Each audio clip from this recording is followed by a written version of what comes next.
Hi guys, it's Nils for Technic News, and in this video we are having a quick look at the Moto Edge 20 series. Let's get started. So the Moto Edge 20 series is the successor series to the Motorola Edge series from last year.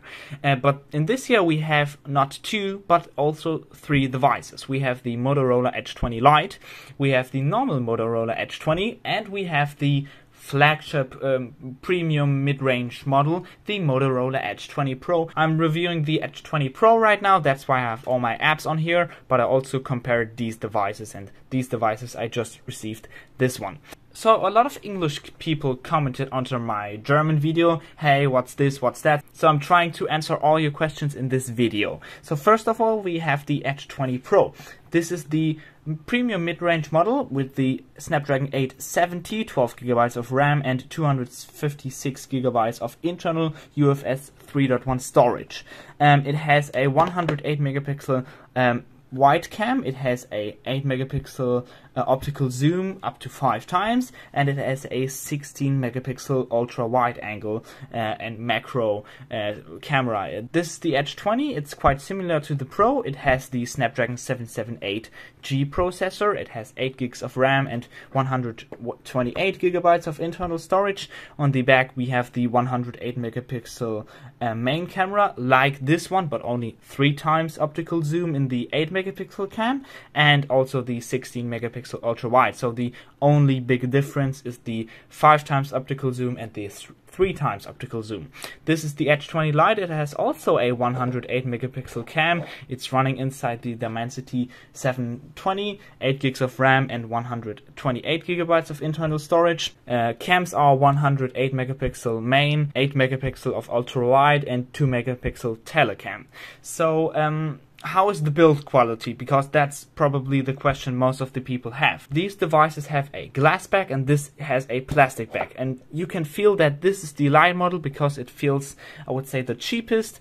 The build quality is, yeah, it's not like a premium model. It has all stuff is plastic and it's a bit chunky, and it's also a bit heavy because it has a 5000 milliampere battery. Both these devices have a 4000 and 4500 battery, so this is the heaviest model and it doesn't feel very I would say very premium. This is, I would say, the to-go model because it has the lightest one, it's the slimmest one, and it has a 4000 milliampere battery, and it has a glass back, and it feels, I would say, kinda good. It feels like as good as the premium model. But what I noticed in daily use for the Pro model is that the glass is probably not the toughest one.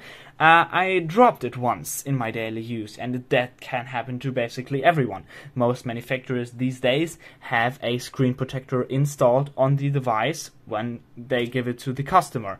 Motorola didn't do that. They saved the money on it, and that's kinda bad, because I dropped the device once and you'll see there is a small crack already in here. I noticed that when I picked it up and just continued my daily using, that there is actually quite a big crack in here with dropping the device once. So that's probably not good, and that's the hardware for the price is, I would say, very okay, and Motorola isn't known for having like the best hardware for the best price, so I was like quite surprised. Okay, well, do they save their money? And it's probably the build quality. It hasn't the best build quality, but it feels okay for the price.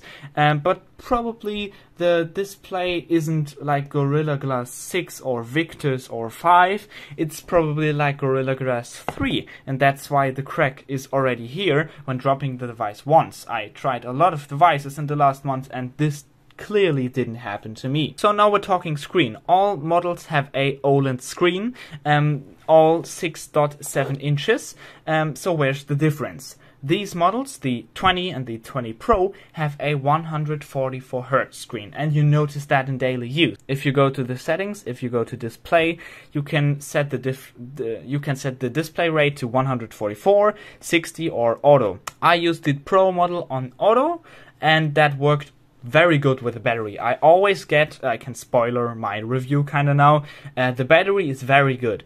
I had 5 or 6 hours in daily use, which is perfect with the 870, and I'm glad that they didn't use the 888 because it probably would have destroyed the battery life. And this SoC, the Snapdragon 870, is way more battery efficient.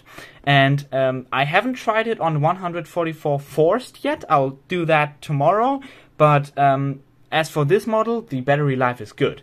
The Lite model has only a 90 Hz screen, and what I noticed, I have the device since a day or so, the Lite model is like the display. You can notice that these displays are the same because they look very sharp, they look very bright, and this all have full HD plus, but this looks like kind of cheaper. You can see that they used a different panel for it.